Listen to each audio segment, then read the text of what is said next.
Selamat pagi. Kantor Perwakilan Bank Indonesia Wilayah Sumatera Selatan melakukan MOU dengan Kepolisian Daerah Provinsi Sumatera Selatan untuk menanggulangi aksi kejahatan di bidang keuangan.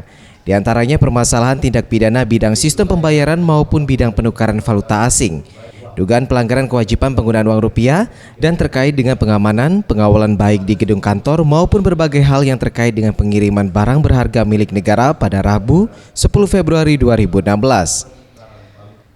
Menurut Kombes Pol Sabarudin Ginting selaku Direktur Ditreskrim Sus Polda Sumsel, sosialisasi dan kerjasama ini membuat pihak kepolisian bisa mengambil langkah sesuai yang diamanahkan undang-undang terkait kejahatan di bidang keuangan yang sering terjadi di Sumatera Selatan.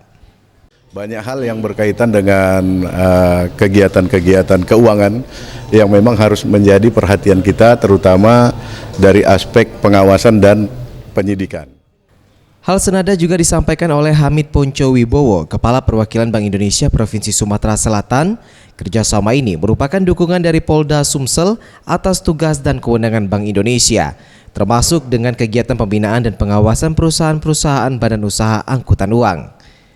Sosialisasi pedoman kerja antara Kepolisian Daerah Sumatera Selatan dengan Kantor Perwakilan Bank Indonesia Sumatera Selatan. Jadi ini sebenarnya merupakan tindak lanjut dari MOU antara Polri dengan Bank Indonesia. Oleh karena itu di daerah kemudian kita tindak lanjuti dengan penyusunan pedoman kerja ini. Mega Dwi Handayani, Muhammad Seftiawan Rizky, Sriwijaya TV.